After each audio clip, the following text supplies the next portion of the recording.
Hey, what's up guys? It's Marked Brownlee here. And today we're diving into the world of voice-activated remotes. These things have become pretty much essential for navigating the jungle of streaming services and apps on our TVs. But with so many options out there, it can be tough to know which one is right for you.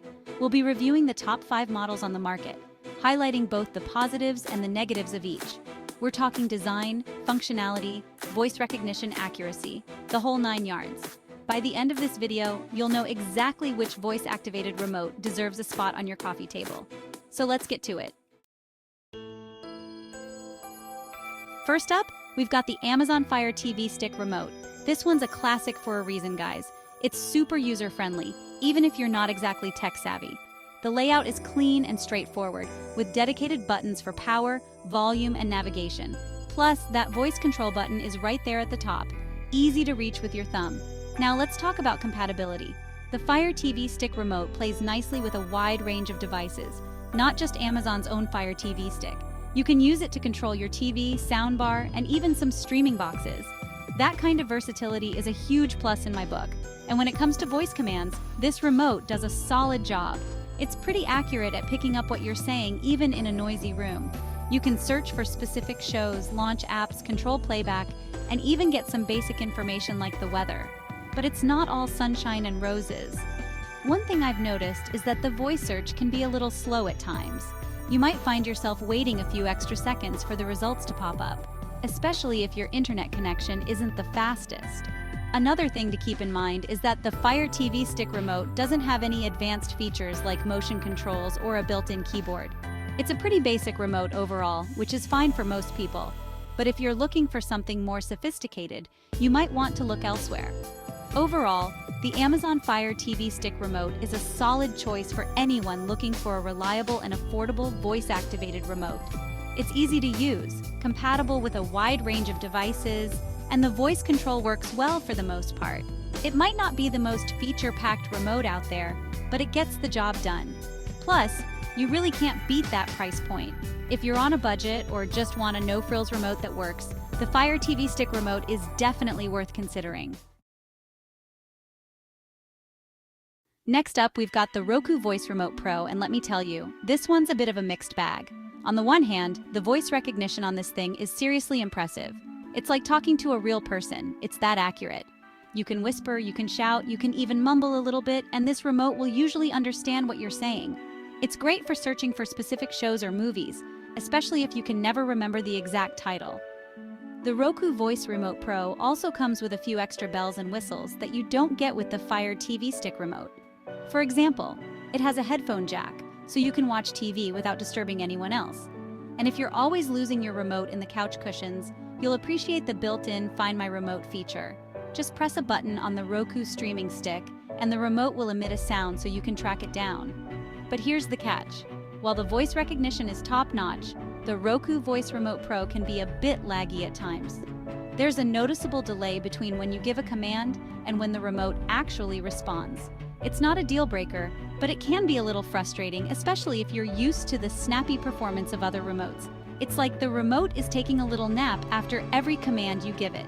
Another thing to consider is that the Roku Voice Remote Pro is a bit pricier than the Fire TV Stick Remote. You're definitely paying a premium for that improved voice recognition and those extra features. So is the Roku Voice Remote Pro worth it? If you value accuracy above all else and you don't mind shelling out a few extra bucks, then yes, it's a great option. But if you're on a tight budget or you can't stand laggy performance, you might want to stick with the Fire TV Stick Remote. Now, let's talk about the Apple TV Siri Remote.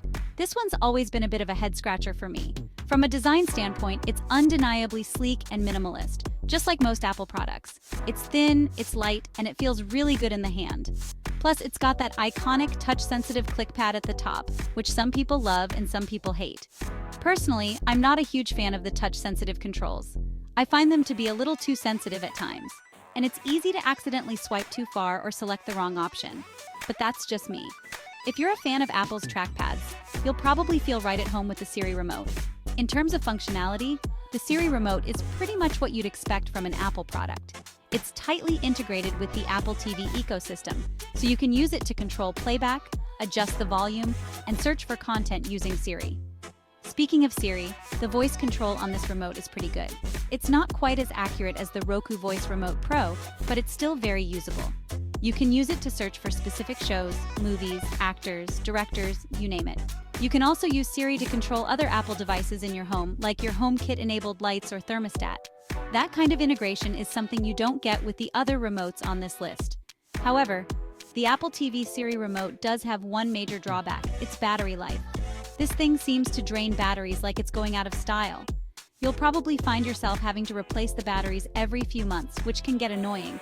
Overall, the Apple TV Siri Remote is a stylish and functional remote that's a good choice for anyone who's already heavily invested in the Apple ecosystem. But if you're not a fan of touch-sensitive controls or you don't want to deal with poor battery life, there are better options out there. Moving on to the Google Chromecast Voice Remote. And this one's all about simplicity and ease of use. It's got a very minimalist design, with just a handful of buttons for essential functions like power, volume, home, and voice control. The voice control itself is powered by Google Assistant, so you know it's going to be good. You can use it to search for content, control playback, get information, and even control other smart home devices, just like with the Siri Remote. One of the things I like most about the Chromecast Voice Remote is its reliability. It connects to your Chromecast with Google TV via Bluetooth, so you don't have to worry about pointing it directly at the device. And in my experience, the connection is rock solid. I've never had any issues with lag or dropouts, which is something I can't say for all the remotes on this list. The Chromecast Voice Remote also has pretty good battery life. You can expect to get several months of use out of a single set of batteries, which is definitely a plus. However, there are a couple of things that keep the Chromecast Voice Remote from being an absolute home run. First, the minimalist design, while sleek, can be a bit too simple for some users. There are no dedicated playback controls, so you have to use a combination of buttons to fast forward, rewind, or pause. It's not a huge deal, but it can be a bit of a learning curve if you're coming from a remote with more traditional controls. Second, the Chromecast Voice Remote is only compatible with Chromecast with Google TV devices. So if you have a different streaming stick or smart TV, you're out of luck. Overall, the Google Chromecast Voice Remote is a solid choice for anyone who values simplicity, reliability, and good battery life.